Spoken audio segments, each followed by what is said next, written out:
Good evening. Welcome to the Planning and Zoning meeting for August 15th, 2024. At this time, I would like to call the meeting to order. The commissioners who are present for this evening's meeting are at City Hall and on Zoom. We also have staff from the city attorney's and city clerk's office, as well as the planning department. If you're joining us on Zoom this evening, we can see that you are here. You may observe the meeting, however, your ability to be seen on screen and talk will be muted. During the public testimony portion of the meeting, you will be unmuted and then be able to comment. Please note, we cannot take questions until the public testimony portion. If you have a process question during the meeting, please email cityclerk@meridiancity.org and they'll reply as quickly as possible. If you simply want to watch the meeting, we encourage you to watch this streaming on the city's YouTube channel. You can access it at meridiancity.org/live. With that, let us begin with roll call. Madam Clerk? Thank you, Madam Chair. Commissioner Garrett, Here. Commissioner Rivera, Here. Commissioner Grace. Here. Commissioner Sandoval, Present. Chairperson Larcher. Here. Okay. The first item on the agenda is the adoption of the agenda, and currently there are no changes to tonight's agenda. Could I get a motion to adopt tonight's agenda? Also move. A second. It's been moved and second to adopt the agenda. All those in favor say aye. Aye. Aye. Opposed? Motion carries. The next item is the consent agenda. We have two items on the consent agenda: to approve the meetings of the August 1st Planning and Zoning meeting, and facts and findings of conclusions of law for Adler Industrial located at 1085 South 10 Mile Road. Could I get a motion to accept the consent agenda as presented? So moved. Second. It's been moved and second to adopt the consent agenda. All those in favor say aye. Aye. Aye. Opposed? Motion carries. At this time, I would like to briefly explain the public hearing process. We will open each item individually and begin with a staff report. Staff will report their findings on how the item adheres to our comprehensive plan and our unified development code. After staff has made their presentation, the applicant will come forward to present their case and respond to staff's comments. They will have 15 minutes to do so. After the applicant is finished, we will open the floor to public testimony. Each person will be called only once during public testimony. The clerk will call the names individually of those who have signed up on our website in advance to testify. You can come to the microphone in chambers, or you will be unmuted in Zoom. Please state your name and address for the record, and you will have 3 minutes to address the commission. If you have previously sent pictures or a presentation for the meeting, it will be displayed on our screen and the clerk will run the presentation. If you have established that you're speaking on the behalf of a larger group like an HOA, where others from that group have allowed you to speak on their behalf, you will have up to 10 minutes. After all of those who signed up in advance have spoken, we will invite anybody else in chambers who wish to testify. If you wish to speak on the topic, you may come forward in chambers, or if on Zoom, press the raise hand button in the Zoom app. And if you're listening on a telephone, please press *9 and wait till your name is called. If you're listening on multiple devices, such as a computer or a telephone, please be sure to mute those extra devices so we do not experience feedback and we can hear you clearly. When you are finished, if the commission does not have questions for you, you will return to your seat in chambers or be muted on Zoom and no longer have the ability to speak. And please remember, we will not call on you a second time. After all testimony has been heard, and the applicant will be given another 10 minutes to come back and respond. When the applicant has finished responding to questions and concerns, we will close the public hearing, and the commissioners will have an opportunity to discuss and hopefully make final decisions or recommendations to City Council as needed. So with that, tonight I would like to open the public hearing for the Angels Home Healthcare for a conditional use permit. We will begin with staff report.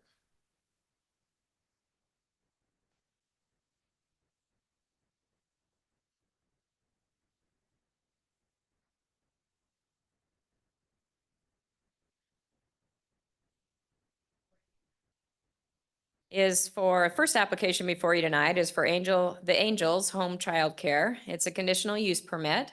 This site consists of 0.20 acres of land. It's zoned R4 and is located at 167 West Indian Rock Street.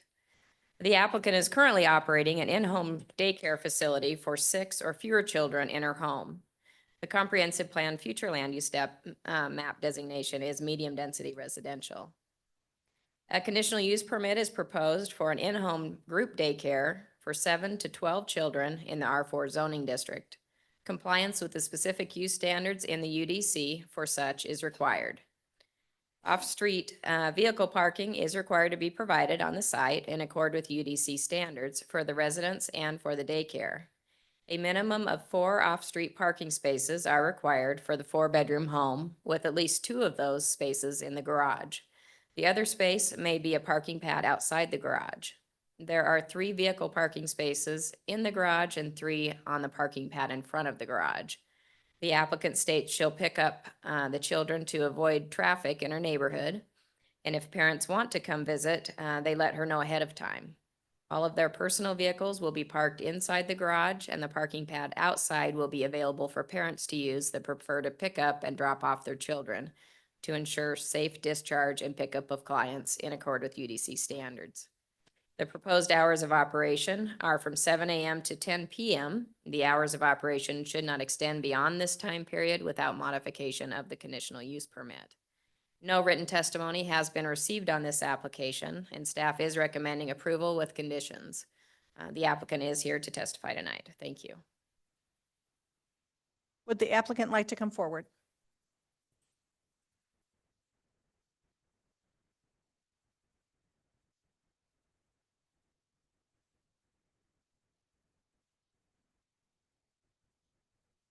If you can go up to the microphone and just state your name and address for the record. My name is Desanj Muhawenimana. I'm the one applying for the home childcare. I currently run 6 or fewer kids in childcare in my home, and I'm hoping to expand my childcare so that I can be able to take care of more kids. And my hope is to be able to qualify for that. For the record, can you state your address too, please? My address is 167 West Indian Rock Street, Meridian, Idaho, 83646. Commissioners, do you have any questions for the applicant or staff?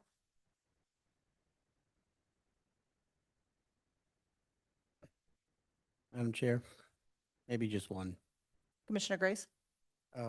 Have you had a chance to talk with your neighbors, and have you gotten any feedback from them about expanding your operations? Yes, I did send out a letter explaining to them. They already knew that I have a 6 or fewer, and I did send out a letter explaining to them that I'm hoping to expand, and there was no comments. Thank you. Okay. Thank you. Thank you. At this time, we will take any public testimony. Do we have any signed up? Thank you, Madam Chair. No one has signed up. I think she said everything she probably wanted to say. Is there anything else that you wanted to add, or are you good? Okay. So I will take a motion to close the public hearing. I'll move that it be closed. Second. It has been moved to close the public hearing for H 2024-0017. All those in favor say aye. Aye. Any opposed? Okay, commissioners, do you have any thoughts about this or a motion? Madam Chair, I would just say that as we've seen in previous applications like this, daycare is desperately needed, and the important thing for me was to make sure that it's harmonious with the neighbors and the neighborhood, and I appreciate that you sent out a letter and didn't get any feedback, so hopefully it's a positive thing, people. And there's no written testimony, so we haven't gotten any comments back from her community, so A motion?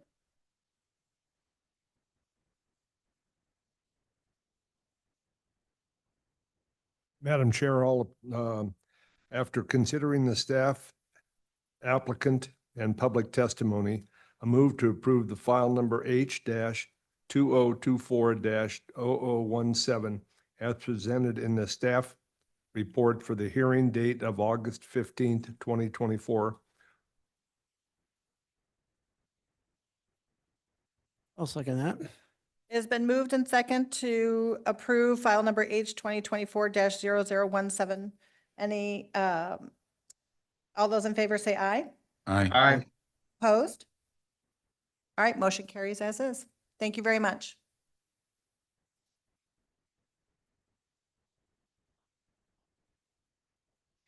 The second item on the agenda is file H 2023-0071 for a request for a future land use map amendment, modified development agreement, rezone, and preliminary plat for the district at 10 Mile. We will begin with the staff report. Thank you, Madam Chair, members of the commission. The next application before you is a request for a comprehensive plan, future land use amendment, development agreement modification, rezone, and preliminary plat.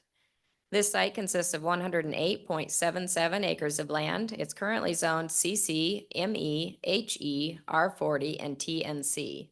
And it's located at the northwest corner of Interstate 84 and South 10 Mile Road. A preliminary plat was previously approved on the southwest portion of this property for Vanguard Village. A final plat is currently in process. The subject property was previously annexed in 2009 and 2011 with the Meridian crossing, the 10 Mile annexation, and the 10 at Meridian applications, and are subject to development agreements. The comprehensive plan future land use map designations on the property are currently mixed employment, high density employment, mixed use commercial, mixed use residential. The applicant is requesting an amendment to the future land use map in the comprehensive plan.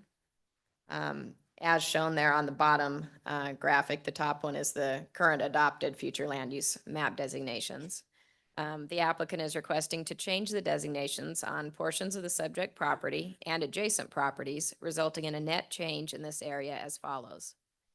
An increase of 9.26 acres of medium high density residential, an increase of 2.66 acres of high density residential, a loss of 10.61 acres of mixed use residential, and an increase of mixed use commercial in the amount of 0.32 of an acre, a loss of 0.22 acre of mixed employment, and an increase of 1.4 acres of high density employment.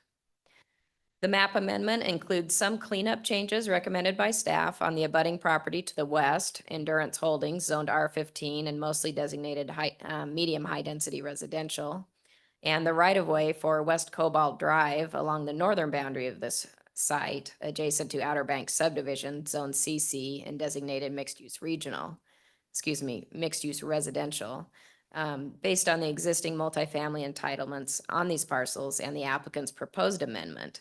And those are shown in the pink and white dashed line areas on the exhibit here. Without including the proposed cleanup changes on the adjacent properties, the changes to this property are as follows. A loss of 2.8 acres of medium high density residential, no change to the high density residential, an increase of 2.3 acres of mixed employment, and an increase of 3.74 acres of mixed-use commercial, and no change to high-density employment. In summary, most of the applicant's proposed changes are just a reconfiguration of existing future land use map designations and not significant changes. The applicant is proposing a rezone of 7.48 acres of land from the CC to the TNC district, 12.96 acres from the HE and R40 to the CC district, 9.13 acres from the CC to the HE district, 25.97 acres from the CC and HE to the CG district, and 1.37 acres from the HE to the ME zoning district. A preliminary plat is proposed. I think that my let's see, my map is did not save correctly. Give me just a moment, please.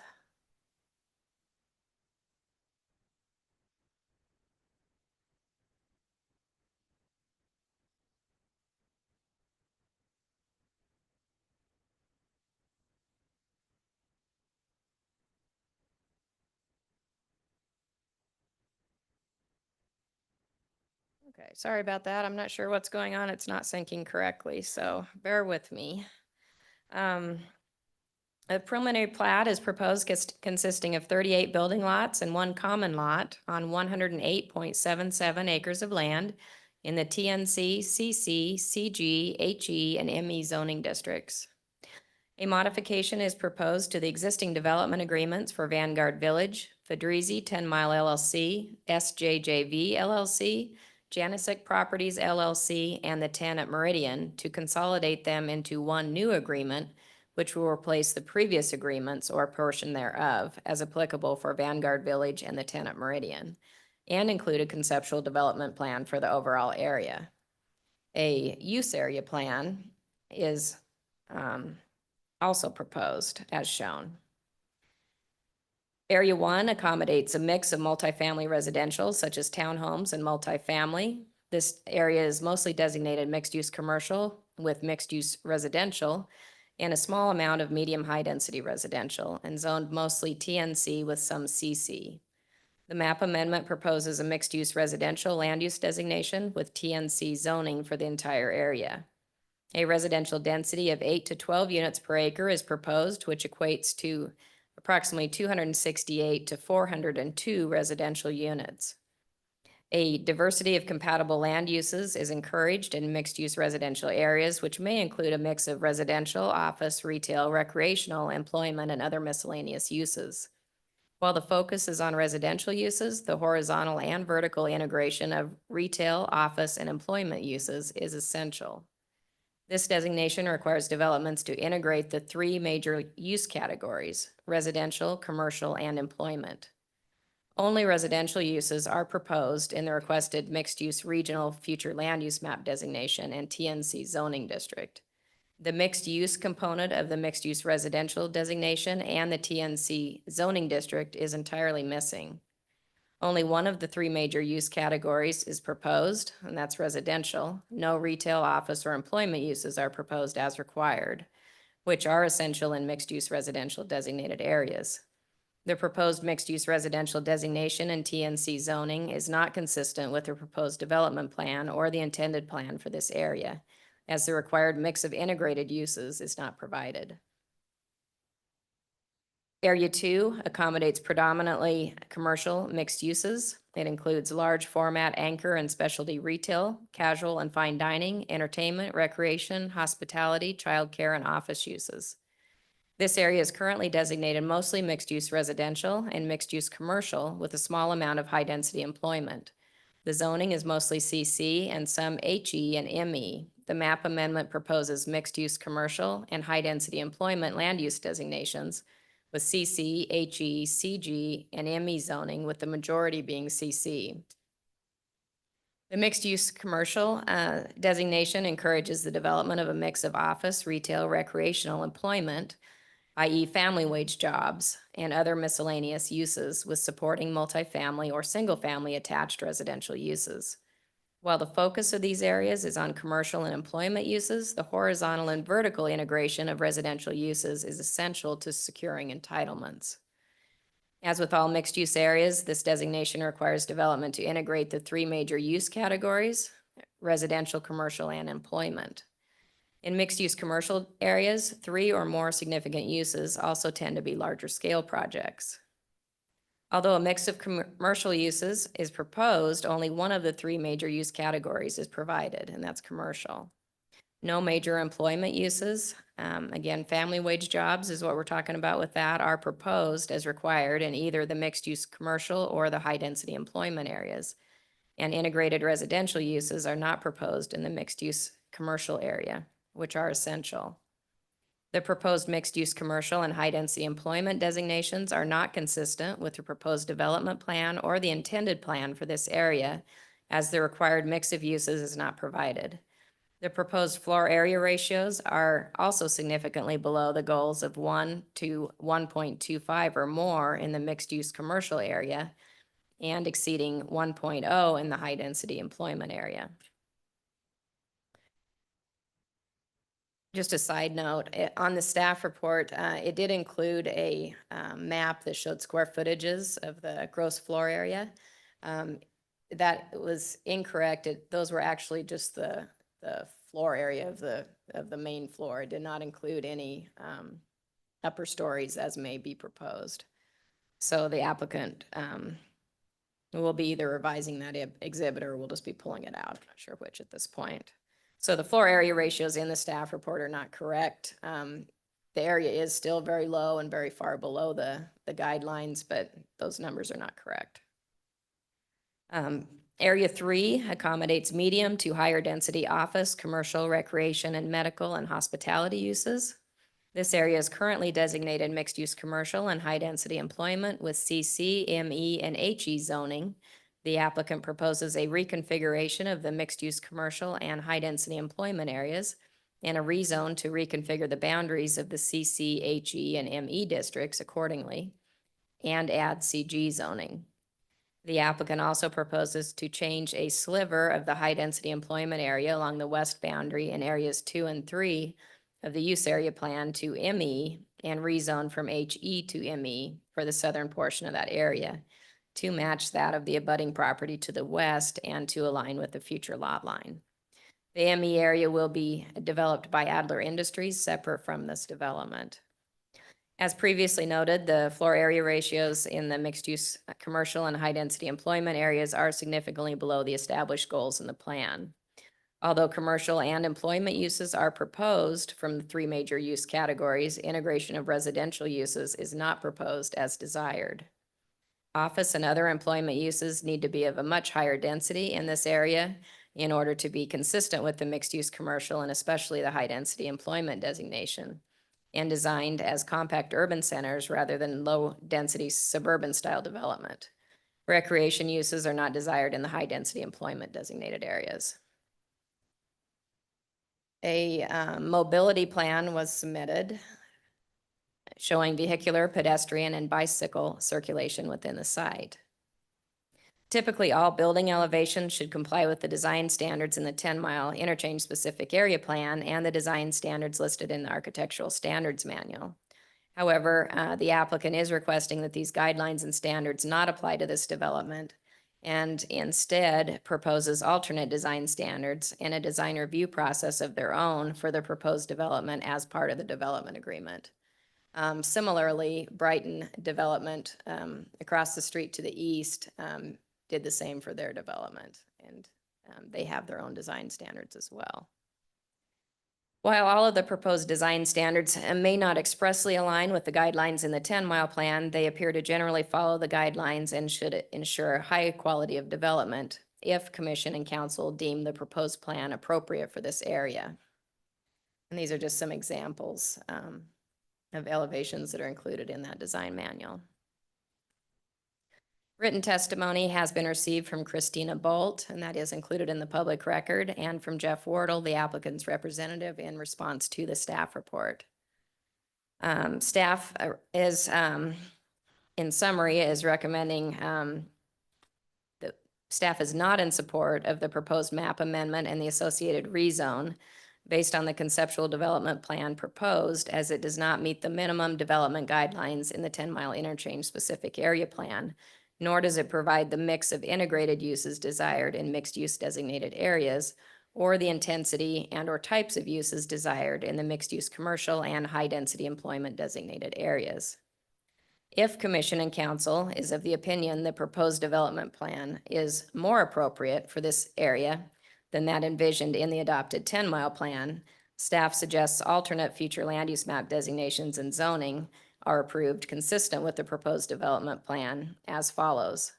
Medium high density residential and R15 zoning for the property in area 1 and commercial and CG zoning in areas 2 and 3, as shown on the map before you.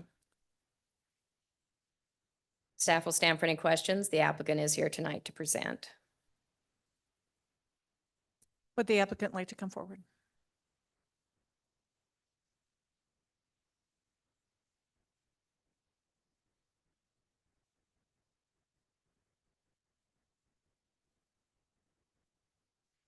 Hang on just a moment here, Jeff.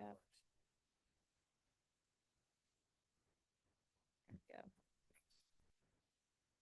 Commissioners, my name is Jeff Wardle. I am counsel for the applicant. My address is 251 East Front here in 251 East Front in Boise. We are here tonight to talk about the district at 10 Mile, and we appreciate the staff report, and you see our response. I mean, when we get to the end, we'll always start with the end in mind.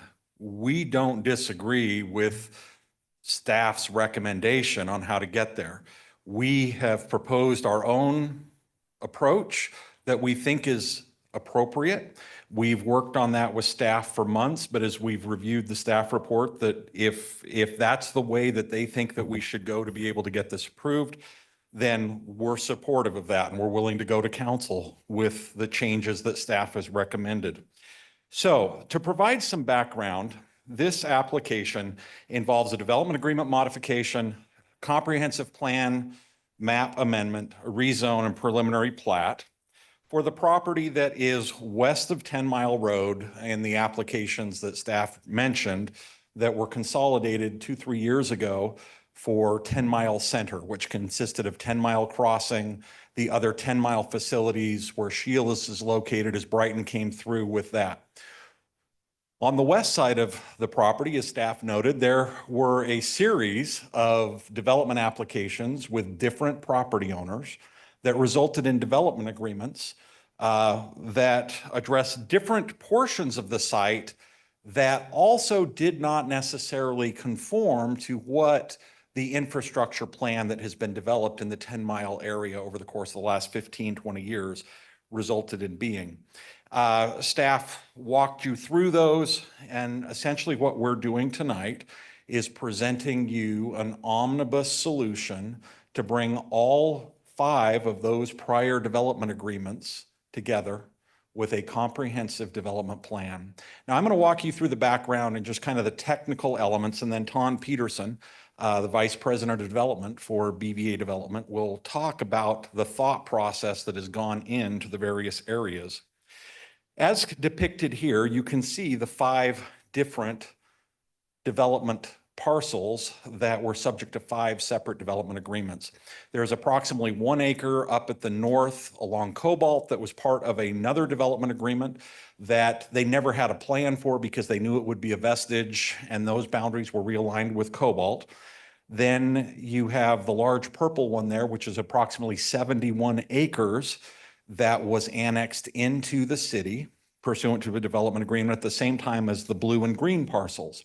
Now, those development agreements did not have a site plan attached to them, and one of the requirements was to return to the city with that when we were in a position to do so. Now, BVA had previously acquired the property there in orange that we call the 118 property, and that is subject to a final plat that is currently being circulated, but we desire to incorporate approximately 65 acres there with this larger commercial and residential mixed-use development. So, as we note in the 10 Mile plan, there were certain lines that were drawn on maps, and the authors of the 10 Mile plan cautioned everybody not to be too wedded to those lines, that there would need to be adjustments. So as we looked at this, from the beginning, our position was that the underlying land use designations in the 10 Mile plan are consistent with A, the existing zoning, and B, the zoning that we need. As staff pointed out, we've been trying to be surgical as we realign some of the zone boundaries to better reflect where roadways are, where the pipeline easement is, where the Purdom drain easement are, those limitations on development. So our initial position was you don't really need to touch the comprehensive plan, but if you want us to better align it, we will do that with the existing zoning. So this is what staff has proposed and identified to you, and if that brings peace in our times, we're totally supportive of it because it gets us to the same place. It gets us to the same place, But from the beginning, I want everybody to understand that we have attempted to be very respectful and learn from the 10-mile plan, but implementing it 17 years later. There are a lot of lessons that we've all learned. We looked to the guidance given by this commission and the city council to Brighton across the street. We've conversed regularly with staff over the course of the last year as we've worked through this.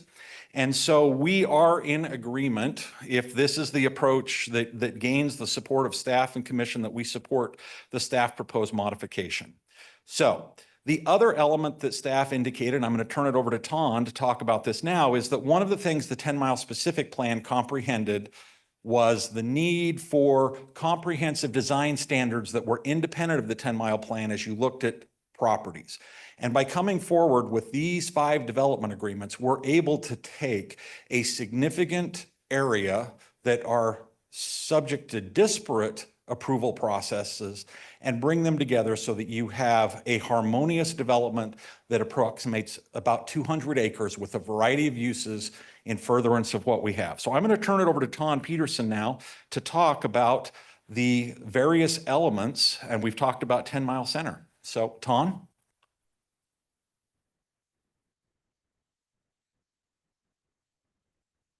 Hi, thank you. Please just state your name and address for the record. Yes, Madam Chair, distinguished commissioners, Ton Peterson, the Chief Development Officer and General Counsel for Ball Ventures Alquist, 1111 South Vanguard Way in Meridian, Idaho. Appreciative. I'll pick up where Mr. Wardle left off. Before even doing that, though, very appreciative of the fact that we're here today. It's only through a year-long process of collaborating with city staff, many meetings, and that collaborative process continues today, as Mr. Wardle has indicated, that the suggestions that they have made, we completely support and agree with, and are just appreciative for the continued guidance and collaborative approach with the city. As I go through these next slides, as we pick up here, what I want to do, I think it only makes sense if I take a step back for 30 seconds of kind of high-level context for what this site is proposed to be, and then it kind of makes sense as to what we're asking for. The subject site, that the preliminary plat is 101 acres, but the subject property that would be subject to one consolidated development agreement is 163 acres, and it's earmarked as the district at 10 Mile.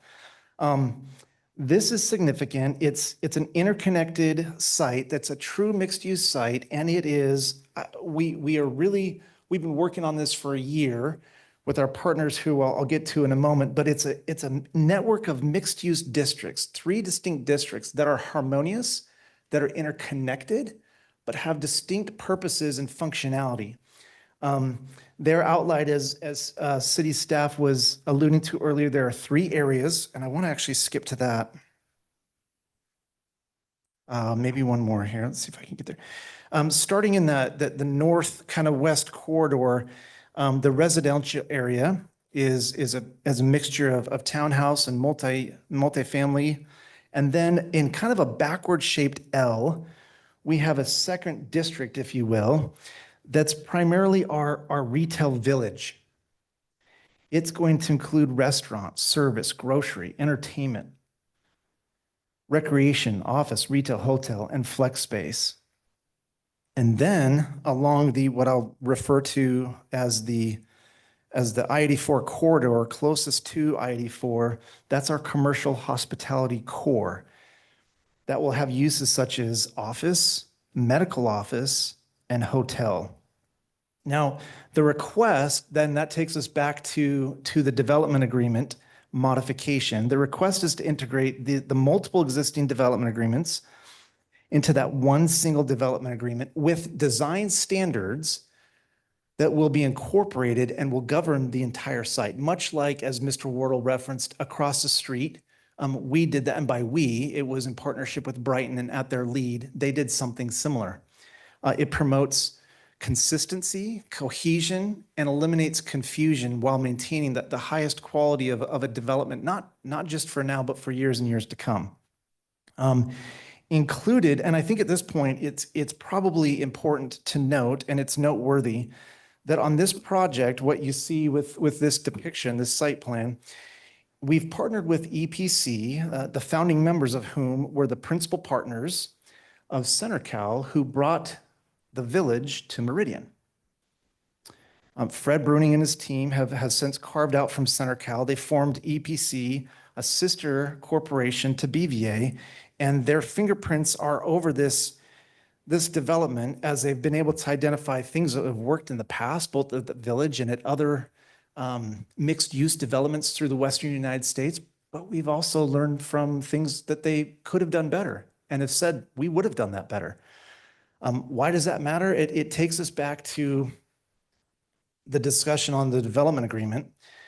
As noted, the purpose of the application in part is to integrate the multiple existing development agreements that if left unmodified and unintegrated would create pockets of disjointed development.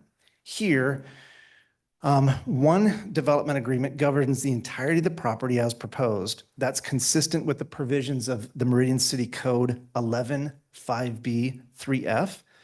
It's consistent with the direction from city staff, and it's consistent with precedent for the last several years.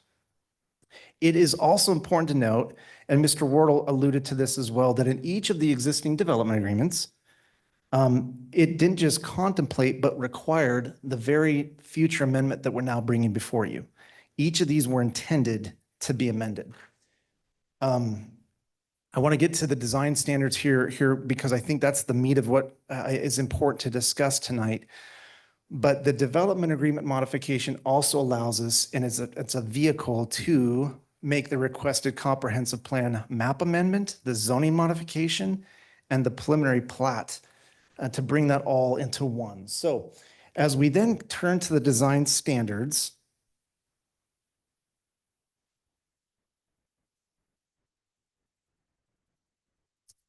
as stated, by consolidating these down and having one master development agreement with design standards that cover the entirety of the project, what that provides for is predictability, consistency, compliance with the 10-mile area specific plan, and where as noted, an enhancement of those standards to reflect modern trends and compatibility with development in the surrounding area. The main objective of the design and standards is to establish, number one, a set of criteria and a set process and procedure that can be followed. I want to just first talk about the procedure, and then we can talk briefly, very briefly, about the actual criteria. Under the process, and it may be familiar to you with the 10-mile crossing process across the street, but Article 2 of the design standards establishes a design review process that's intended to not only make it more cohesive in the site, but keep the focus at design review in a place where it should be, that these things are being vetted out ahead of time and not just an ad hoc process. So the process very quickly is, again, very much like we did across the street, the very first step is that any user would bring their application for their use to the master developer, BVA, and it's that initial intake process, it's the review process. It then, after it meets that stage compliance, it goes to the architectural review committee consisting of 4 members appointed by the master developer. It's reviewed there, and then if reviewed and approved and found to be consistent with the design standards that we'll get to, then, and only then, is it submitted finally to the city through the normal CZC and design review process. The point, of course, is to maintain those high standards intended for the district, and frankly, it create more efficiency for the design review applications that are submitted. Now that's the process. We simply don't have time to walk through each and every component of the design guidelines. They've been reviewed with, vetted by staff. It's been a very iterative process. But we have identified, and I want to walk through very briefly, to identify what we think are, and I should note that as we've gone through this with staff, we've noted in our application where and when and how we're complying with the 10-mile area specific plan. And then when we have an enhancement of that, we've also noted that as well. There are 2 sets of standards. One is the actual, the design standards for the development itself, the site standards, and then the architectural standards. Within the very comprehensive and robust design standards for the site development, we have, as indicated here on the screen, streets and drive aisles. There's standards for vehicular and pedestrian circulation, off-street parking, utilities and equipment, service and loading, landscaping, outdoor lighting, street furniture. Again, drawing upon the experience and the expertise of our partners who have done some fabulous sites in Meridian and around the country, drawing upon those best practices. Architectural standards, these design architectural standards have been patterned again off the 10-mile plan. And once the process is in place, there are standards for the actual architecture itself. And I'll walk through those briefly, and then we'll look at some examples. Building height and massing, building materiality, orientation of buildings, signage. And as we look at some of these examples here,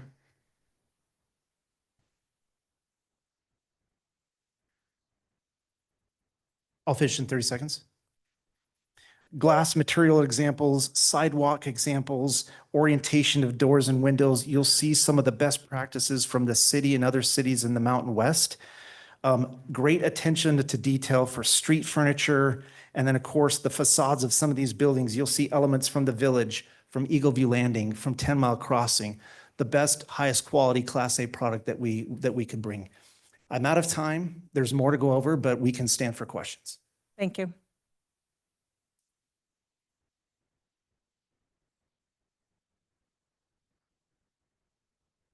Commissioners, do you have any questions for the applicant? Madam Chair. Commissioner Sandoval? Yeah, just a quick one. You said a year. How long exactly have you guys been working with staff on this? Madam Chair, Commissioner, I'm looking at staff, but it's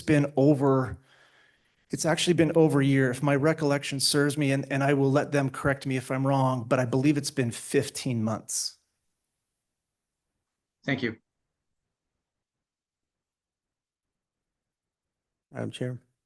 Commissioner Grace? I will concede that this is a bit confusing to me. There's a lot going on here. But let me try to get my first question. I'm trying to reconcile how you all are sort of saying that you support the city's recommendations, but I'm reading and I'm hearing that the city says they don't support certain things. And so for reasons based on not meeting the minimum guidelines in the 10-mile plan, or the mix of uses. So I'm just trying to reconcile in my own mind, when you say you're amenable to these things and then they say, well, we don't support everything about it, what am I missing? Madam Chair, Commissioner, I think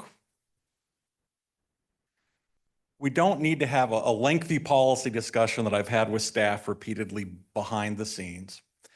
But with the 10-mile plan, I think there is this mistaken belief that some of the development standards or goals that are set forth in the 10-mile plan are actually codified and applicable to the underlying zones. And for instance, totally agree with staff's reading on this notion of horizontal and vertical mixed use. It becomes an issue of interpretation, application. And the reality is, and I recognize that some of you are new, some of you have been here for a while, who have known as we've come through with applications that are much more vertical in nature, there is a hostility of many in this community to those types of vertical uses. And some of the visions of vertical mixed use that were articulated 17, 20 years ago as we went through planning things have just not come to fruition in the city of Meridian. So Commissioner Grace, you're to be commended for acknowledging that it's confusing, because it's part of the discussion that we've had for a very long time. And our point has been, we're trying to be surgical with the zone changes that we're asking, that we're trying to work within these boxes. But what we point out, and this has been the reason why you're being asked to make a amendment to the comprehensive plan. And our approach was, you don't really need to amend the comprehensive plan. We are proposing zones that are totally consistent with the land use matrices of compatibility provided in the 10-mile plan. The issue is, how do you then take a CC zone, which is currently there and which is permitted, and staff goes, yeah, but the 10-mile plan requires that to have these other elements. And so when I said, I think we get to the same place, from the beginning of this process, we didn't want to come in and say, you know what, the 10-mile plan doesn't work at all. Blow it up, let's just turn it into commercial like anything else. What we did is, no, look at the 10-mile plan. A comprehensive plan is a guide. The key to it is how you implement it through adopting zoning standards. And if the city wanted TNC to mandate a mixture of uses, then we would have adopted a zoning code that says in the TNZ zone, you cannot set back. You have to build to this point and you have to include these uses. We have not done that in the 17 years. So that's where, as we look at what staff has come back to, we understand staff saying, look, you know, we can't say, and we're not going to say that this, in our view, complies with the 10-mile plan. That's a policy discussion that we've had repeatedly. We believe it does. But their solution is like, we could support it if we made these changes because it would be easier to administrate if we did what happened across the street, where you took a land use that was designated for lifestyle center and turned it to commercial with heightened design standards. And so that's our position, Commissioner Grace, is that we can get to the same place. And if staff says, well, we think it would be more functional if you change the land uses to medium high density residential and commercial on the land use map and implement it with these other things, that we can support that. It's two separate paths to the same place. I still believe that when we look at a comprehensive plan and we look at the underlying zoning that is permitted and the zoning that's already there, that you have to take into consideration that those zones permit the uses and the design type that we find in the UDC. And if they have that in the UDC and it doesn't necessarily reflect what the aspirational goals of the 10-mile plan are, then that's a failure on all of us for not coming forward with codes that fully implement that. And so that's a long way of saying we've had our disagreements with staff, but when we got the staff report and they recognize that if this is the path that the city council thinks is appropriate, that could be supported, we're not going to die on that hill, because I think we all agree that it gets the overall project plan. You know, nobody's really disputing the overall project plan. Everybody's disputing what is the appropriate land use designation on the comprehensive plan to get there. And our view has always been that's kind of a backwards way to look at it when we look at what the zoning under these 5 development agreements already is. So you're willing to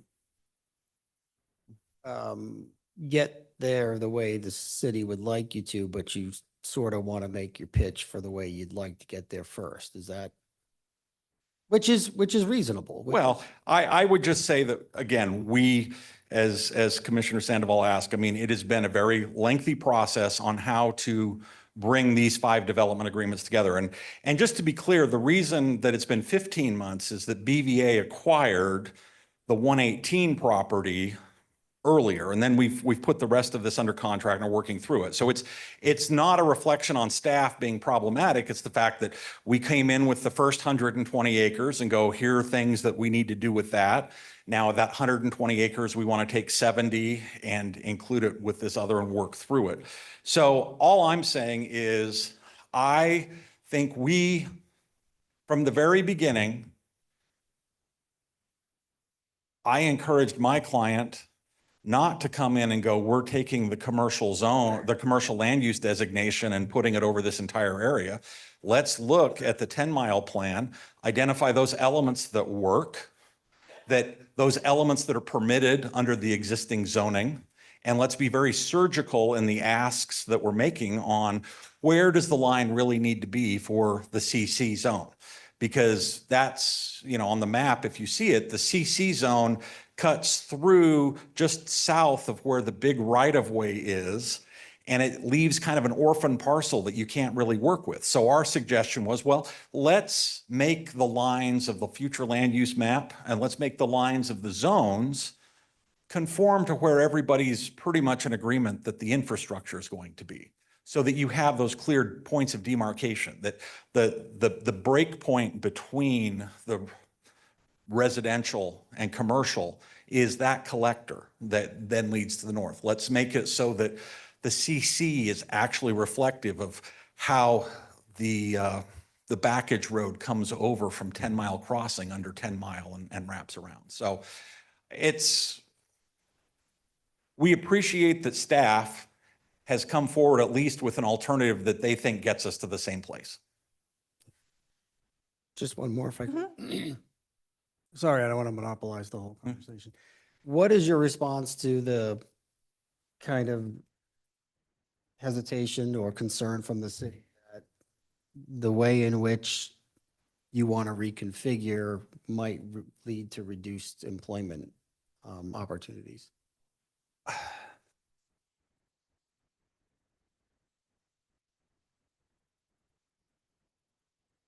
I think what we have seen, and again, as kind of the leading office park developer in this market for the last 10 to 15 years, where and how people work has changed.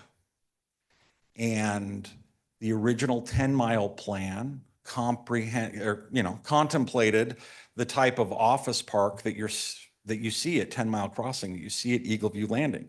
I think we need to have flexibility, and I disagree with the characterization in the 10-mile plan that the only jobs that support families are jobs that are in cubicles in office buildings. And so as we look at this, I think you have to look at what types of mixed warehousing and retail opportunities exist, because we have seen fundamental changes in how retailers treat their employees. We've seen fundamental changes in bricks and mortar, where most bricks and mortar is now bricks and mortar logistics and warehousing of some type.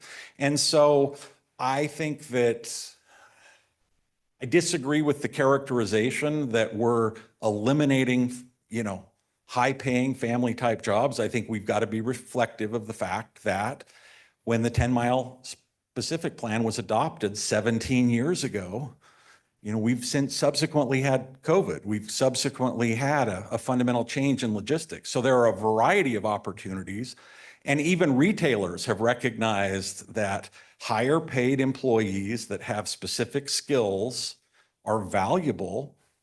And that's why, as we've talked to retailers, you're not seeing the notion that a retailer can just go out and pay a minimum wage. Those days are over, and they're looking for employees that they can give responsibility to on that flow of products because of that mixture of bricks and mortar and logistics behind the scenes. So I disagree with staff's characterization. I don't think it's necessarily staff's characterization. I think it's the contemplation from the 10-mile specific plan, and we know things have changed. I'd like to add to that. So you're saying you disagree with the employment categorization based on like being in a cubicle, but the question is, based on your multifamily options, can I afford to live, work, and play in this community? I believe you will be able to. Because that's going to be the key. That is the key. Right. So And I that's think why- what staff is saying is that, no, you don't have to, sit at a desk, because that doesn't look like that. But if I'm paying $2,500 a month for a 2-bedroom apartment and I work at Target and my spouse, is in construction, I might not be able to do that. Therefore, I can't live here. And so the whole idea of live, work, and play, or live, work, and entertain now goes out the window. And you have a whole different, now you always have people always coming in Right. as opposed to collectively creating into the space. So it is your goal to create a family housing product that people will be able to afford to stay in this space. Madam Chair, I mean, that certainly is the vision and the plan. I mean, what we have seen and what you all know with all of the residential projects that have come through is that, yes, there is absolutely an affordability crisis in this community. So how do we address the affordability crisis? Well, we appreciate the fact that, when we look at this site and we look at the recognition that there needs to be denser development, because that lowers your infrastructure costs, and lowering your infrastructure costs makes it more affordable. I can't tell you what rents are going to be in 2028, when things would come online, but certainly it has been the intention, as we've worked with our residential partners, that this is to develop a more affordable product.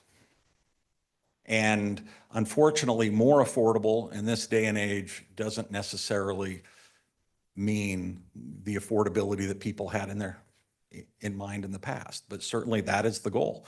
And I don't see, that's part of the reason why we had pushed for the, TNC. The R15, I think, gets us to the same place. It's like you have to have the density in proximity to those jobs so that there's a better match. And that's what we're trying to do here. I do have another question, and I was reading through the staff report of, I'm not sure where the comment came from, but the city's goal for whether it's a 10-mile plan or just this in general was to be a 48-52 for commercial versus residential. And did I read it right that you're proposing more 27% commercial and 73% residential? Did I read that right? No, Okay, that's why I wanted to clarify. So thank you very much. All right, I read that wrong. Okay, any other questions for the applicant? before we open? Yeah, I do. And I certainly appreciate what you're saying about 17 years ago and being held to that. I mean, look at the world 17 years ago. When you're talking about the changes that staff has proposed and you're talking about, are we talking 10%, 15%, 25%? What do you think is the change in a? well, in my mind, the change is staff is suggesting 2 land use designations of medium high density and commercial. And we were saying, we think we can work with mixed use commercial, mixed use residential, and HED, high employment density. So we'd proposed 3 land use categories. They're proposing 2. And then there are just some minor changes in what the zoning would be. I don't think anybody's, certainly the feedback that we've gotten from staff, it's how do we come up with a categorization for these zones that they feel is workable. It's not necessarily the uses as proposed that are problematic. Sorry, Commissioner Garrett, I can't do that math.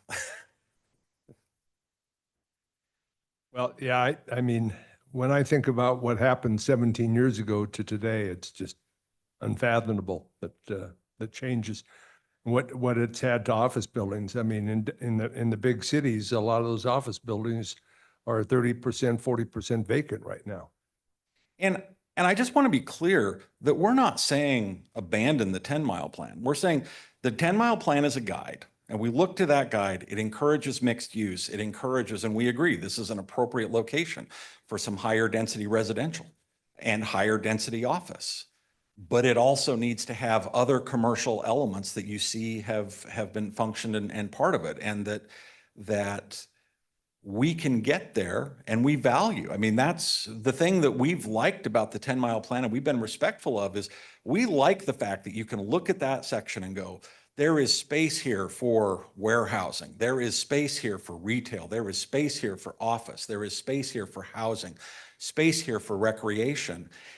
And we're coming to you with, 5 development agreements that on their own may not have been able to implement the overall vision, recognizing that there are modifications and some deviations from, I think, what staff would have necessarily preferred, and certainly in their reading of it, but I think we can get to the same place.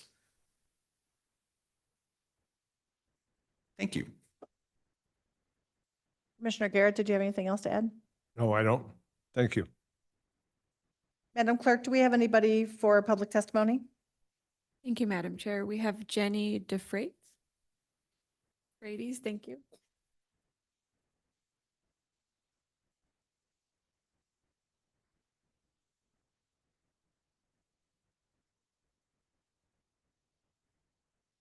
Please state your name and address for the record. Yes, Jenny DeFreitas, 4038 West Peak Cloud Drive, Meridian, Idaho. Okay. And I am right next to the 10-mile parcel. And I understand I'm not here to try to hold back the tide of the ocean or anything like that. I am here for a very special cause. And I want to preface it with a couple things.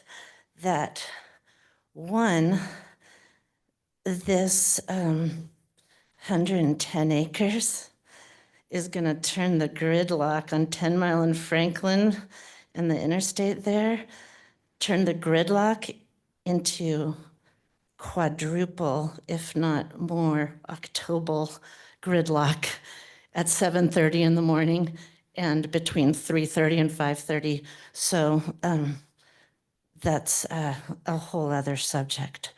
But I am here to testify of what I've seen going around. And this is the first time I've come to one of these meetings, and I've seen those white signs everywhere. I get it. Back, I just looked it up, April 21st, 2023 on Franklin. I noticed the white sign right then. I never did anything about it then. They decimated a forest along Franklin, decimated the forest. Nothing's even been built. No subdivision has even been started where they are at Black Cat and Franklin. I noticed horse meadows at Pine and Black Cat. That must have been a recent go for it, red, green flag. They decimated every tree on that parcel for that subdivision. I am here to speak for a tree, and it's just not any tree. It's right there on 10 Mile. It's right next to your white sign that you put up, and it is 45 to 50 feet high. I believe it's a cedar. This is what it looks like.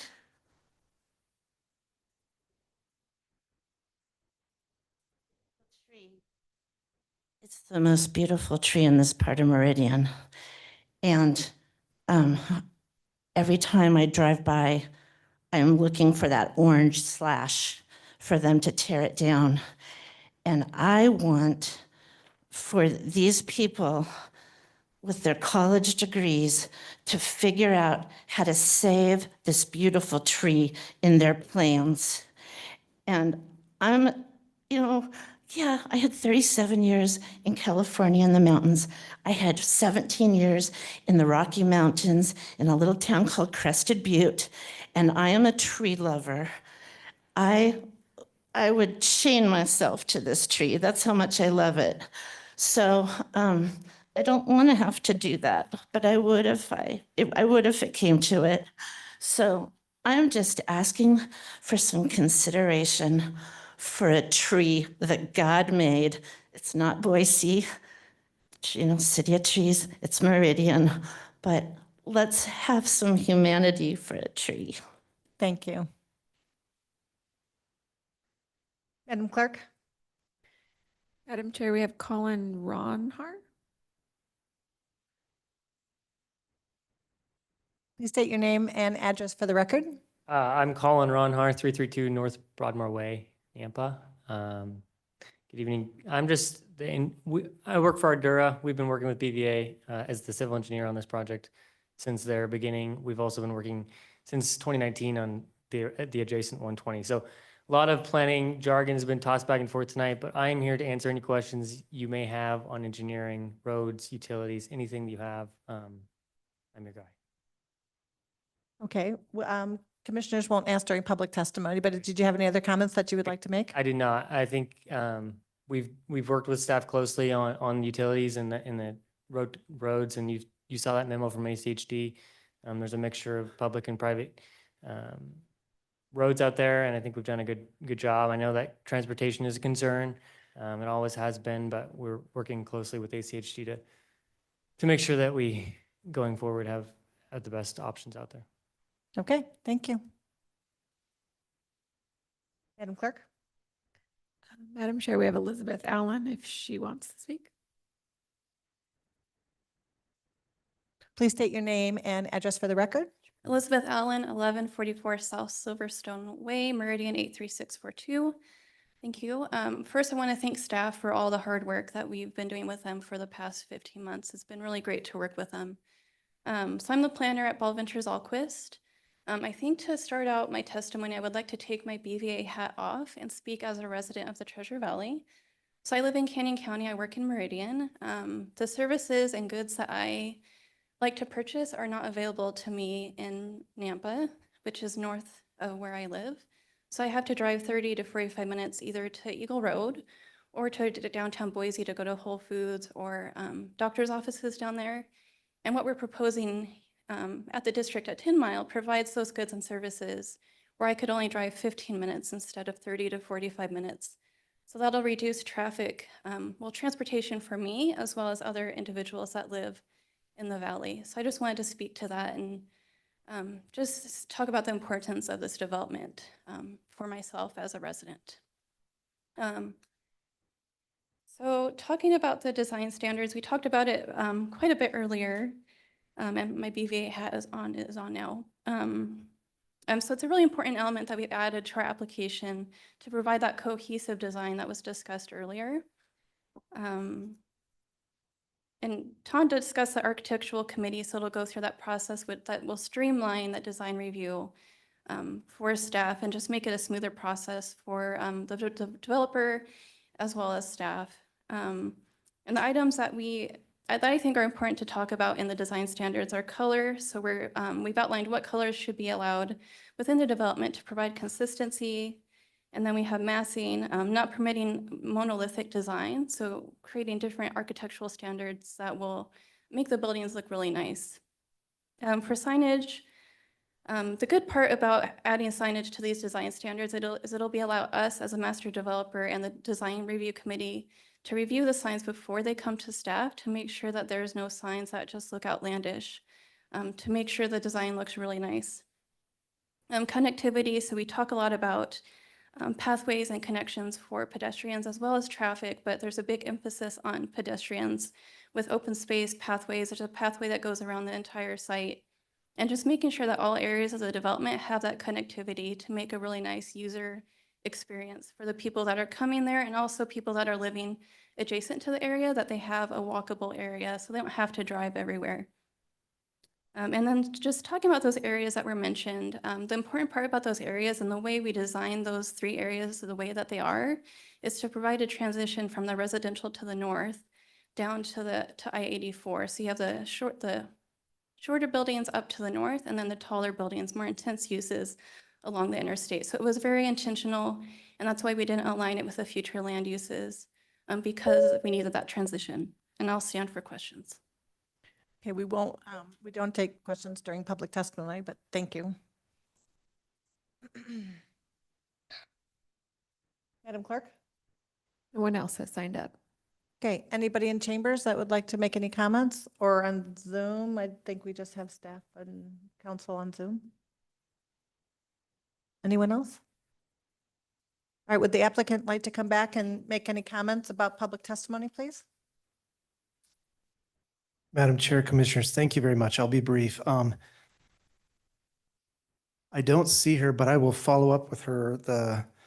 the very pleasant lady from Crested Butte. I'm also from Colorado, and I will commit to meet with her after this meeting to discuss saving that and other trees. That sounds like a very good idea. I'd be all for that.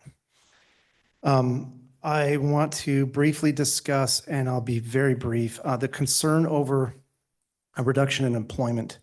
Two things. The 10-mile plan, when it was drafted and adopted 17 years ago, I was still in law school. The first iPhone hadn't hit the stores yet. YouTube didn't exist, and the idea of remote work from home would lead to someone getting fired, and brick and mortar ruled as king in that day.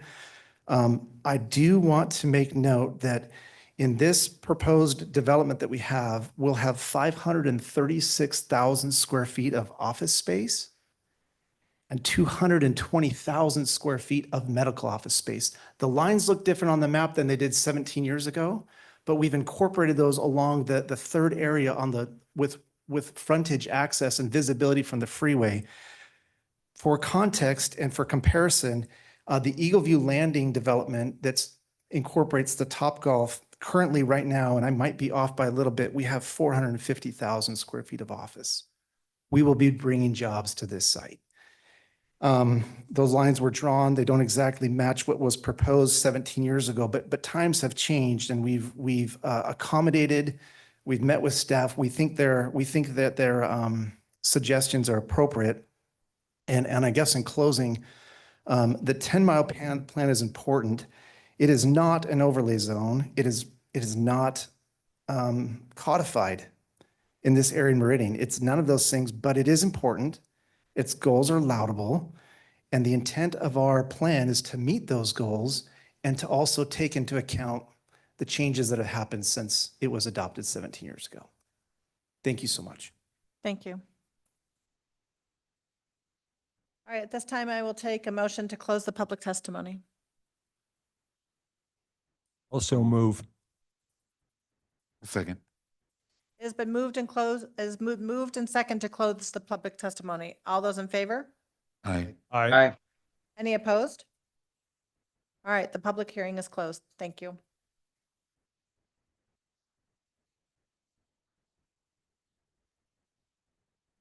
I guess I will start on this. There's a lot of moving parts here, and I appreciate you being amiable to adjust the language in your proposal to city council to follow the guidelines of the city planners. One of the benefits that we have as a commission and as city planners is that we look at each individual application on its own, right? It's not across the street, it's your own thing. But if we don't have any guidelines, then it's just chaos. And of course, if another program or another product develops somewhere else in the city, eventually, we just need to have those kind of set because it keeps things consistent so that we don't have an applicant saying, well, you did it over there, so why can't we do it over here? And, and then everybody's creating waivers, so why even have the guidelines in the first place, right?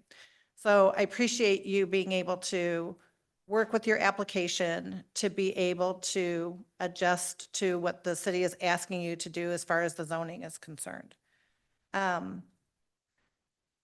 The proposal of asking or putting in 268 to 402 residential units at the interchange at 10 Mile is a little daunting because even before your district is even created, it is a busy place. But if people can live, work, and play there and they're not driving all the time, that could be something that I think could appeal to a lot of different people.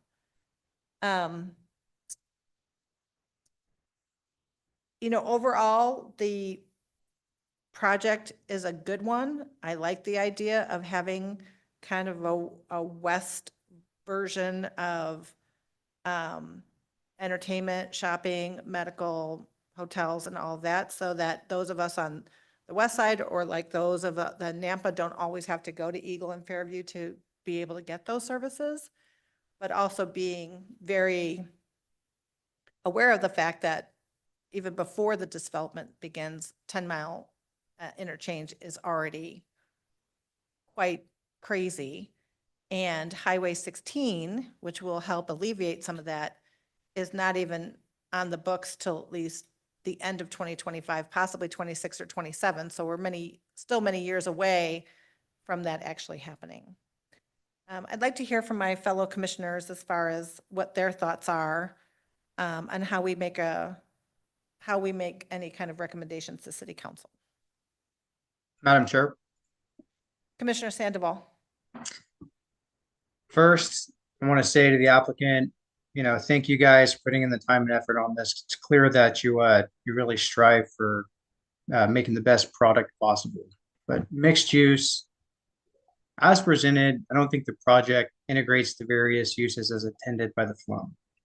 Right, we want livable communities. We want to be able to have multimodal transportation, so walk, bike, drive, whatever you're going to do, all within close proximity. I agree with staff that a map amendment and rezone is inappropriate, and I believe that there is a path forward, though, that is in alignment with their recommendations. I also want to say policy can drive quality, believe it or not, and that translates to long-term success for the community overall. That said, 15 months is a long time, so I'm hopeful that we can come to an agreement tonight. And in the public testimony, it was goods and services were spoke to, but as presented, it's requesting fewer of both and more residential. So I think that's in a little bit of conflict. But in summary, I do believe that the project can and should move forward with the proposed staff recommendations. And if you could integrate the trees, that's clearly appreciated. Thank you, Commissioner Sandoval. Madam Chair, Commissioner Grace. before I finish, I'll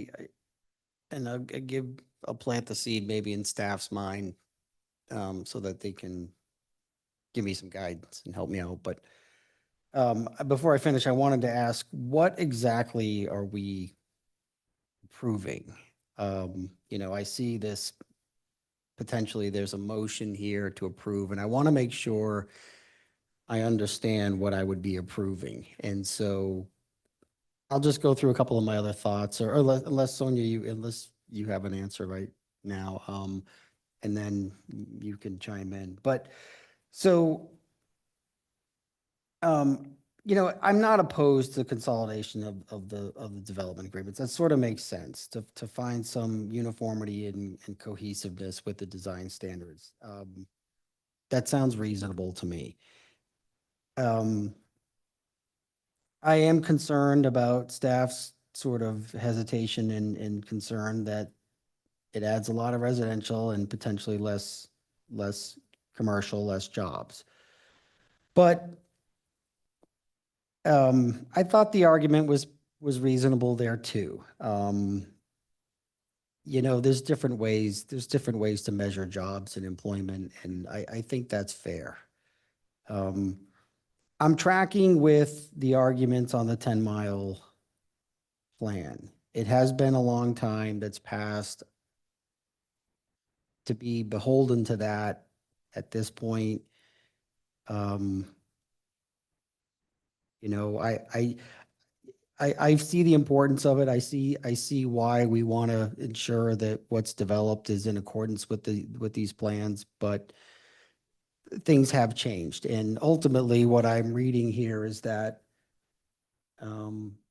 there's a change in reconfiguration of the existing flume designation, and it's not that significant. So I'm mindful of that, but I just want to make sure I understand when we say there's 4 issues before us and staff's not in favor. I think this is what I think. Tell me if I'm wrong. I think what staff's saying, we're not in favor of some of these the way they've been laid out. Here's our recommendation. Therefore, the commission's approval as written would be approving it with staff recommendations. Is that an accurate description? Madam Chair, Commissioner Grace, Staff has to make a recommendation based on the city's adopted comprehensive plan, including the 10-mile interchange specific area plan for this area and the Unified Development Code and its consistency with that. Based on those plans, staff is recommending denial of the proposed applications, all except for the preliminary plat. Staff does not have the authority to recommend a project that is not consistent with those adopted plans. City Council does. Okay. Therefore, staff did leave a path forward if the commission and council believes it's appropriate that this area develop as proposed by the applicant. The commercial designation and zoning is not consistent either with the 10-mile interchange specific area plan. But staff's suggestion on that, it's not necessarily a recommendation, but if commission and council feels that this is appropriate, then we feel that the future land use map and the zoning should reflect the actual land uses on the site and the development. Kurt, do you have anything to add on that? So Madam Chair, members of the commission, I think that's a good summary. I won't repeat that. With respect to, so I guess to answer Commissioner Grace's question in particular, so you have several applications before you, all before you concurrently. The one that doesn't require an explicit recommendation is the consolidation and modification of the development agreements. That's really within the council's purview and the director. But really, it's difficult, if not impossible, to separate those issues, the development agreements, from the rest of the applications before you. So the reality is you probably need to consider them all in their totality. On all the applications before you, you're in an advisory role, recommending role, so you're not making a decision tonight, or if you do make your decision, you're making a recommendation to the council. If I had to summarize what Sonia just described is, I want to make sure I stay within my lane, so I don't want to go too far outside of the legal purview, but basically, to paraphrase what Sonia described, is that if you look at the applications within the confines of the current comprehensive plan, including the 10-mile interchange specific plan and the zoning that exists today, staff, this is from the planning perspective, not necessarily legal, but staff is not able to support that because there's some disconnect therefore, and that was, you heard that during public testimony, the applicant's description and staff presentation. So really, in my mind, what it comes down to is if what you heard tonight convinces you as a commission that, yes, maybe staff is correct that we can't check all the boxes under the applicant's proposed application and the comprehensive plan, the specific plan, and the zoning that exists and is being requested, but you think it's a good project and you are inclined to recommend council proceed, the best path to do that would be to recommend the alternative that staff put forward in your staff report, which was the alternative zoning and flume designations, knowing that that too is not completely consistent with the specific plan, and the council will still need to make findings that, the zoning being in that alternative proposal, the zoning being proposed and the flume designations are still generally in accord or in accordance with the comp plan and the specific plan. And that's for the council to make a determination. But I guess in a nutshell, what I think it comes down to for the commission is, if you concur with staff that it's difficult to support the application with the initial flume request and the initial zoning request, but you still think the project's a good one, then probably the most logical recourse or recommendation from the commission would be to recommend the alternative flume designations and zoning designations as staff proposed and the applicant is in agreement with. And Madam Chair, just one follow-up to that. Going down the path of the alternative, I guess, course of action of modifying the flume and the rezoning, does that set a precedent that we don't want to do as a city?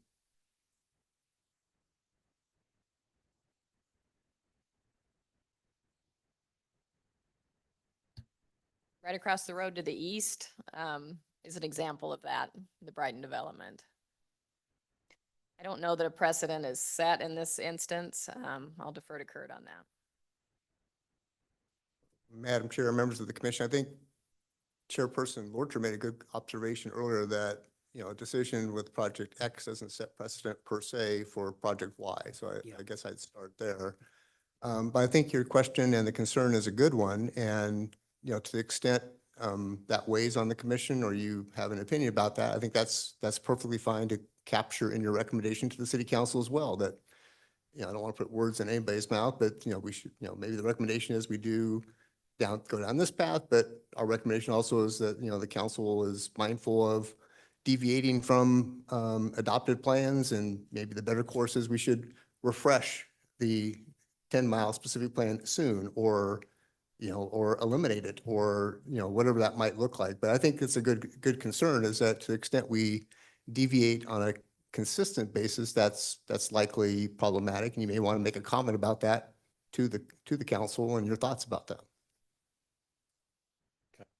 Yeah, Madam Chair, as I said earlier, I have a concern in at the age of the 10-mile plan, trying to hold to that now. And the world's gone upside down in terms of employment and residential. I would say that a refresh is definitely in order. But if these are experienced developers, and I know we've seen a lot of their developments around town, I'm comfortable knowing that they would be applying the best standards possible. But to be held to a plan that's 17 years old, I think is a set in cement versus a guideline, I think is the issue. And I'd rather think of it as a guideline, and then how do we modify it to fit today's world? That's it. Thank you.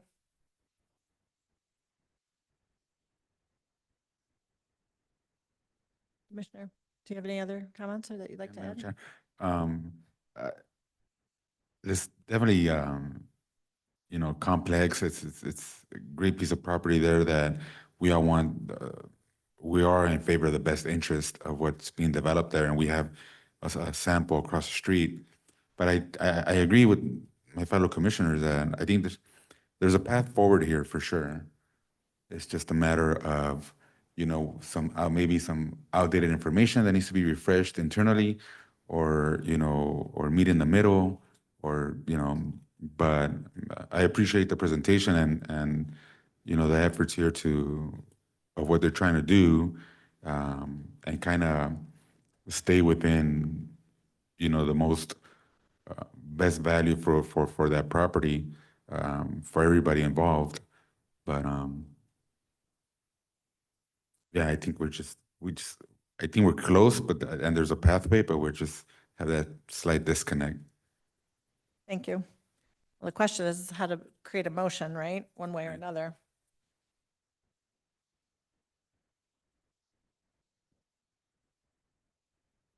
So just to reiterate, we are creating a motion that addresses the comprehensive plan for the future land use map, the development agreement modification, which includes to merge all of the other projects into one, the rezone, and the preliminary plat. Those 4 items, which blend all together anyway. Right. So Madam Chair, what I'm confused about, or what I think is the difficult piece maybe is, at least personally, I'm not, I don't want to deny the project. I just don't. I want it to move forward, but I either want the city council to could give some consideration to looking at the flume or the zoning, and leave that to their discretion if they think that's appropriate based on, making it consistent with what the applicant's proposing. Or finding a way that the applicant can continue to work with the city to, I guess, find a proposal that works in a manner in which you don't have to redo those fundamental plans, the flume and the 10-mile plan. So, like you said, I'm just not sure how we say that. Sounds like the applicant is amiable to work within the definitions that the city has put forth. Yeah.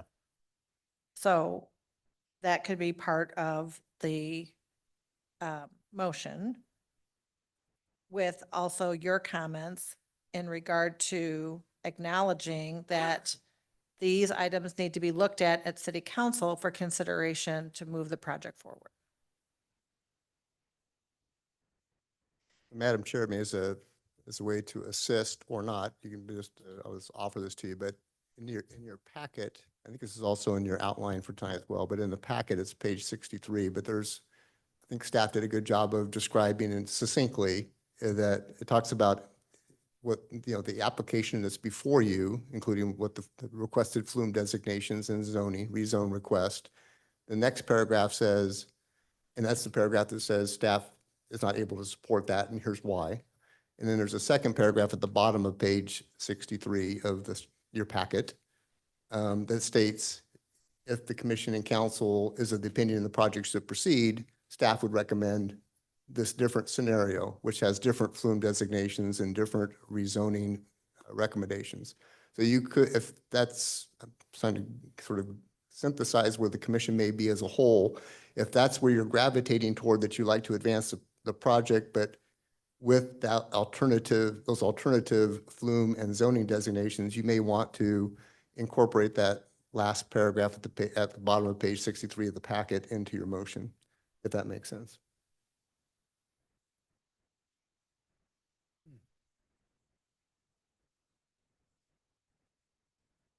I must have reread this agenda item like 3-4 times today.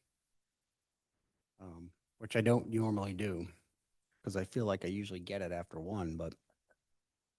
There's a lot of moving parts. There's no question about that. Yeah, Madam Chair, I'm not against giving city council the ability to, not that they need it from us, they can do it for sure, but the ability to look at those, the flume and the 10-mile plan. But if there's a way that we can achieve some agreement without doing that, I guess that would be my first choice. And so, if I could, if the motion, if I could make, and I'm not making it, I'm just describing, if I could make a motion that said something like approval, but with the requirement that the applicant continue to work with the city and find, some mutual agreement short of modifying the flume and the 10-mile plan, that's what I would be in favor of. But just sort of dipping my toe in the water there, is that something that's possible? Madam Chair, members of the commission, let me give you my perspective of things and then see if I can help guide you to making a motion this evening. So applicant's 100% correct. We started with them 15, 16 months ago. And this is a very complex project with so many different moving parts. No one disagrees with you on that. It is very complex. And I can tell you over those 15 months, I've seen various versions of this plan. And the plans that you see this evening are a lot of suggestions that came from staff. We wanted them to hold the corners. We wanted them to build collector roads consistent with the plan. We wanted them to have street furnishing zones and come up with those details. They approached us on the idea of having their own design concepts, and they were asked our opinion of how it worked across the street. And we met with them and discussed those requirements with them. So again, although some of that integration that Sonia spoke to you about tonight hasn't occurred, the applicants always felt that their plan was consistent with the 10-mile interchange specific area plan. However, staff hasn't on certain things. So I don't want the commission to think that none of this plan comports with any of those things. It does. It does meet some of those things.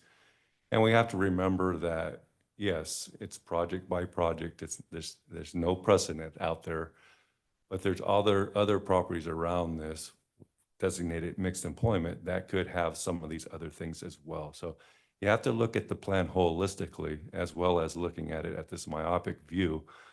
So to put it bluntly, the commission or even the commission or the council can say, it's consistent with the plan. We don't need a comp plan amendment. I'm just one person. They may listen to the applicant and say, you know what? We don't think any of this needs to change. You're fine.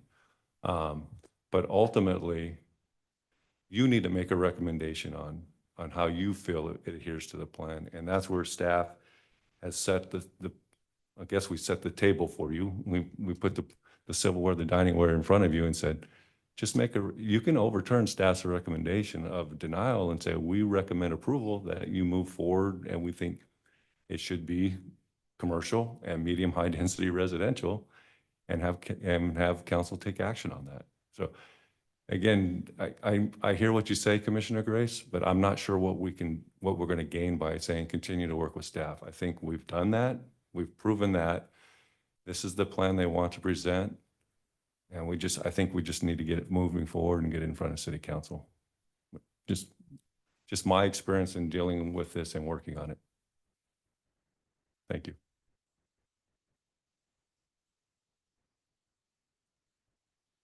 Madam Chair, Commissioner Grace?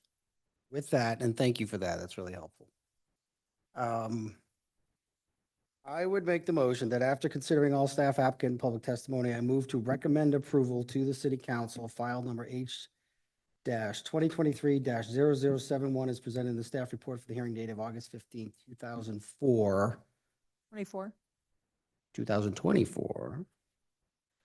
with the additional recommendation that the city council consider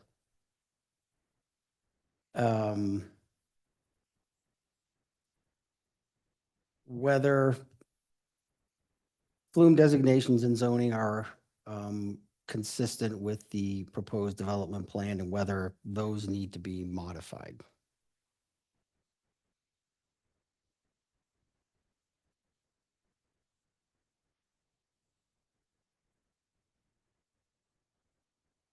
Kurt, do we need to address the preliminary plat or the DA in that motion as well, or is that enough? So, Madam Chair, I'll maybe rely upon some assistance from the motion maker as well, but I interpreted the motion to mean approval of the staff recommendation as totality with the modification. So that would include the other items, including the preliminary plat. Okay. Correct. Okay, it has been moved to recommend to city council as presented in the staff report with the following recommendation to city council to consider the flume and the zone consistent, is it consistent or need to be modified? Do I have a second? I'll second the motion. It's been moved and second to approve file number H 2023-0071. All those in favor say aye. Aye. And any nay? All right, motion passes. Thank you. Council, do we need to take a break or are we good to do one more? Anybody need a break? Okay, we'll carry on. All right. Our next application is for file number H 2024-0027 to annex 23 acres from RUT and R6 to the CG zoning district by the Idaho State University. Madam We Chair, will- Yes, for the record, I work with the Department of Administration and sometimes manage ISU projects as an owner's rep. I do not work for ISU. I'm not currently, nor in the past, involved with this project at all or in any way. I have no vested interest or opinion in the matter, and I believe I can participate completely objectively. So I just wanted to state that before we get going here. does that work? Yeah, so Madam Chair and Commissioner Sandoval, so if I understood your observation or your comment correctly, is that you disclose you work for the state of Idaho and that your department or some employees may have a connection to ISU in general, but you don't have a direct connection and you've chosen to participate, but just disclose that for transparency. Is that accurate? Madam Chair, Kurt, yes, it is. I do manage other projects for ISU, but they're completely unrelated to this one. So Commissioner Sandoval and I had a conversation 2 or 3 days ago about this topic, and I shared with him some thoughts. And so ultimately, he needs to make that determination based upon the facts that he's most familiar with. So that's perfectly fine. And so he's disclosed his relationship or his employment with the state of Idaho, and if he's decided that based upon his knowledge of the facts, he's prepared to proceed, that's fine. Okay, thank you. Thank you for letting us know, Commissioner Sandoval. We will begin with the staff report. Thank you, Madam Chair, members of the commission. Before I get into my presentation, I wanted to introduce you to Nick Napoli. He's our newest associate planner, and he's the one that is assisting me on this project. So Nick's been with us about 18 months, so he's not new to the department, and he has a lot of experience as an assistant planner. So I thought it was a good opportunity for him to join me and just see all of us in action this evening. Very good. Welcome. You're welcome. And then after the hearing, if I can just have a few minutes before we adjourn to talk about some other activities that are planned as well. Thanks. Thank you. Appreciate that. So, Madam Chair, members of the commission, let's get back to business at hand here. So next item on the agenda this evening is the Idaho State University annexation. You can see on the exhibit in front of you here that the comprehensive plan designation for the site is commercial. As you mentioned, the site does consist of 23.25 acres of land. Are we sharing? Not sharing. All right.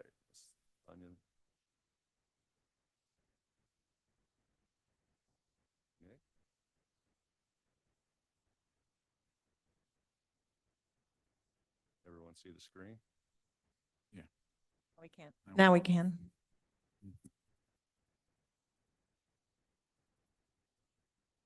Let's reboot. So you can see here on the zoning map here, the actual property is zoned in Ada counties, currently RUT and R6. It consists of 23.25 acres of land. And the applicant is here tonight to discuss annexation of this property to a CG zoning district, which is consistent with the commercial designation on the subject property. You can see here in the aerial too that there's 3 existing structures currently on the site that ISU uses for storage at the moment. And as we transition from Planning and Zoning Commission to City Council, they plan to seek a council waiver to continue use of those buildings for storage in their interim until they actually propose development for the site. I'm only sharing this graphic with you this evening because it was the one that was in the ACHD staff report to speak about access. They did submit a traffic study with a preliminary site design. I don't want to get into the weeds too much because really the purpose of tonight's discussion is really just get zoning in place, allow ISU to get moving forwards with some allocated funds to start some infrastructure improvements on the site. And ultimately, they will be coming back with a plan unit development to share more of those details with you. And that's why you see some of this conceptual layout here as part of the traffic study. The other waiver that they're going to be seeking too is not to connect to city services at this time. So in our code, we do require that. Nick and I have coordinated with city engineer, and he's okay with them not connecting to any city utilities, but they will have to abandon the existing well and septic on the site and just use those buildings for storage, as I mentioned to you.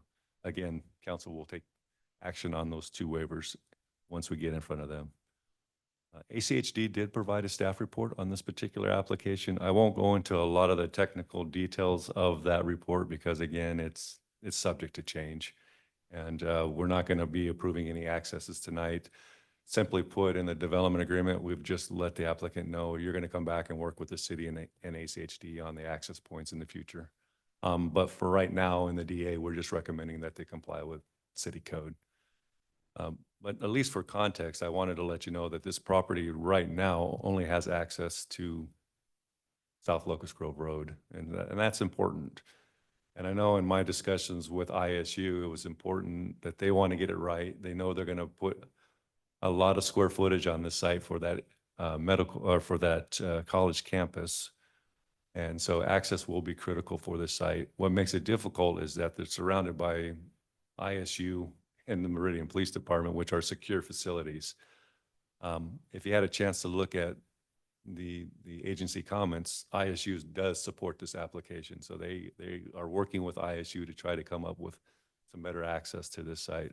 Ultimately, we would like an access point out to East Central Drive, which ties in through ICOM. Currently, they have a parking lot there, but we're hoping that we can actually have this access to Central Drive will actually be able to move and align with one of the existing accesses on the south side of the road. And then you can also see here that they've proposed a full access to Locust Grove and then a right-in only access as one of their 3 accesses. In the ACHD staff report, they did mention that they will need to receive a variance from ACHD's policies for those access points due to separation between the accesses. And again, staff values and understands that given the limited access here, we will have to ultimately give some access to South Locust Grove Road. But what that configuration will look like in the future will be determined with that future plan unit development application.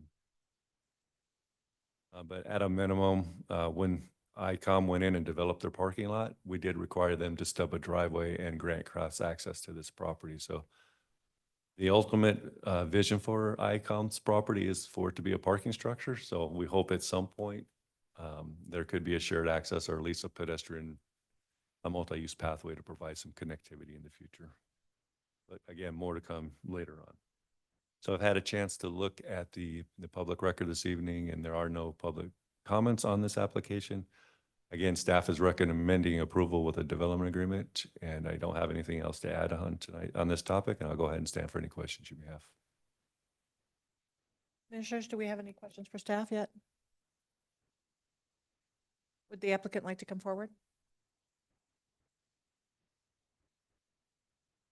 Please state your name and address for the record. Good evening. My name is Brian Sagendorf. I'm the Vice President and Chief Operating Officer at Idaho State University. My address is 5133 Canterbury Street, Chubbuck, Idaho. We are thrilled to be here tonight with my colleagues, Dr. Gabe Bergen, who's serving as Dean of the College of Health for Idaho State University, Senior Project Manager, Marty Viscara, who's been working with staff very closely on this project. As was mentioned, this request tonight is merely for the annexation of the property, but we are thrilled to take that first step towards one of the most important projects in the history of Idaho State University for the expansion of the Idaho State University Meridian Health Science Center and our future campus. We are aware of the absolute need to come back with planned unit development applications that will be done in close partnership with Idaho State Police, City Meridian, West Ada School District, and the Idaho College of Osteopathic Medicine, because we are aware those access points will be critical to the future project. As was mentioned, Idaho State Police has submitted a letter of support for this project, and they have committed to work with us in finding out the right solutions for those access points in the future. So after tonight, if the request for annexation is approved, we will be excited to come back in the future months with a planned unit development application that will have a much more comprehensive plan development. And with that, I can answer any questions you have. Okay. Commissioners, do we have any questions for the applicant? Madam Chair. Commissioner Sandoval? Yeah, we're talking a lot about access, and I understand this graphic is just for reference, but it doesn't look like there's any parking structures or anything really involved with this anyway. It sounds like there's going to be a garage directly south. So is it really critical for us to consider that? Are you guys really considering adding more access in there or parking? Chairman Lorcher, Chairperson Lorcher, and members of the commission, we do anticipate, as was mentioned, a parking structure on the south end of the property that currently is a parking lot for ICOM. We have collaborated with the college there to potentially have that be a future parking structure. However, although we don't have the master plan for the property completed yet, we do anticipate there will be additional parking in the future. We anticipate healthcare clinics to be on this property, classroom facilities, and also student housing. So there will, in a very likely manner, be additional parking lots and parking areas for some of the other facilities. We recognize that those will have to come back with the planned unit development and will only be done in close collaboration with Idaho State Police and other organizations as we plan all that out. So we do feel like the access points most likely will be of keen interest for all of us. But we're excited tonight for the annexation request to have that really set the stage for those future development plans. Thank you, Commissioner Sandoval. Commissioner Grace? Madam Chair, and Brian, I apologize because this question might have to go to staff and I didn't mean to cut into your time, but if you happen to know, all the better. 5,330 vehicle trips per day is what this development is projected to, which is 552 vehicle trips per hour. Is that a lot? Or isn't that a lot? Madam Chair, members of the commission, yes, it's, of course, it will be a lot. And we already know that South Locust Grove is a very busy arterial roadway, and our code does try to prohibit or restrict access to those roadways. And that's something that we spent a lot of time discussing as we continue to have monthly meetings on this particular project, because it will be critical moving forward.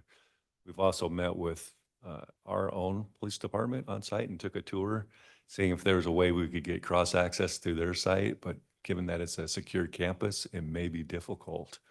And so that's why it's so important for us to make sure that we're all working together, coordinating, and the critical piece. And I think everyone understands that's part of those discussions, understands that Central Drive will be critical to this. We're not opposed to giving up some access to Locust Grove. We realize they need that. In reviewing the traffic study, ACHD said they need access there too to make it work. And they did recognize that, you know, whatever happens, we're coming back and looking at this, and they're willing to grant a variance to allow that access to happen on Locust Grove. So I don't want to get in too much of the weeds because we just don't know the actual square footages. Again, this is high level at this point, but what was presented in that traffic study to just get to this point in the preliminary stages, yeah, those are the numbers that the traffic engineer came up based on a trip generation manual. So it's, as you know, it's scientific. There's a manual they use that everyone uses and they calc the numbers, and it may be higher. We don't know. It may be lower. Hopefully whatever comes out of it, maybe we'll lessen trips because we can actually have students living near the campus and they won't need to drive like they do now. So let's hope for the best in the future. And Go ahead. Chair and Commissioner Grace, agree with that we know that eventually when we do come back with a comprehensive plan development for this, we highly anticipate that there's going to have to be access off of Central. Idaho State Police has discussed that with us, and we don't have an answer to it yet, but we have both committed to finding the right solution for that.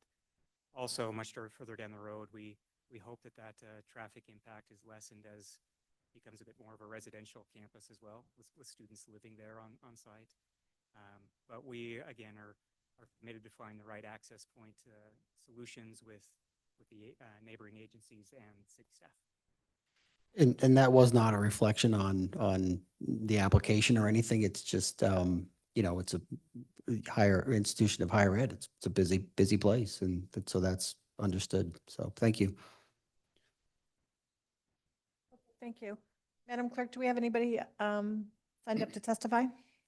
Thank you, Madam Chair. No one has signed up. And you are the only ones in chamber, so I will take a motion to close the public hearing. So moved. Second. It has been moved and seconded to close the public hearing. All those in favor say aye. Aye. Motion carries. Oh. Commissioner Sandoval, did you say aye? Aye, I did say All aye. right, there are no opposed. We are good. Okay. Let's discuss. My only worry is that I think you're going to be super popular. And 23 acres in and of itself sounds like really big, But once you start putting your buildings on and your residential's, I wonder how fast you're going to grow out of your space. But that's a future ISU problem. But very excited that you have considered Meridian and the Treasure Valley for your medical sciences program. So as a household of graduates of all three universities, we do hang the ISU flag proudly. Any other comments or motion? Again, this is for annexation. Madam Chair, I'm happy to take a stab at a motion here. I actually was going to say that I work for the University of Idaho, so I didn't know if that conflicted me out from. But my spouse is a former employer, not currently, former employer of ISU. So, Madam Chair, with that, after considering all staff, applicant, and public testimony, I move to recommend approval to the City Council of file number H-2024-0027 as presented in the staff report for the hearing date of August 15th, 2024 with no modifications. It has been moved. Oh, do I have a second? Second. It has been moved and second to approve file number H-2024-0027. All those in favor say aye. Aye. Aye. Any opposed? All right, motion carries. Thank you. Thank you. Before we go forward, Bill would like to address the commission. Thank you, Madam Chair, members of the commission. I just wanted to had a chance to talk this over with the chair this afternoon at our commission prep meeting. So I'm hoping that next meeting, we have quite a few items on the agenda, but we do have some budget dollars to celebrate you all and thank you for your service as we end our end of the year budget cycle. And so am looking to have some dinner here in council chambers for all of us to sit down and just get to know each other. So if you can attend, come early on that day and join us at 5 o'clock. We'll have it all waiting for you, and then we can have a bite to eat before we get into regular city business. But looks like we're going to probably get something from Louis if everyone's good with Italian food. I think that seems to be a popular spot. So just wanted to get that on there, and did check, and Andy may not be able to make it, so. He will not. I did check with him and he won't be with us again till the end of October. So we'll just have to let him know how good it was. Yeah. So Madam Clerk, when you do the agenda for the next meeting, if you can just highlight that we will have 5 o'clock time, if everybody can make it ahead of time, as a reminder. All right, thank you. I'll take one more motion. I move to close. Do I have a second? I'll second. Has been moved and second to close the planning and zoning for August 25th, 2024. All those in favor say aye. Aye. Aye. And opposed? All right, motion carries. We are adjourned. Thank you very much.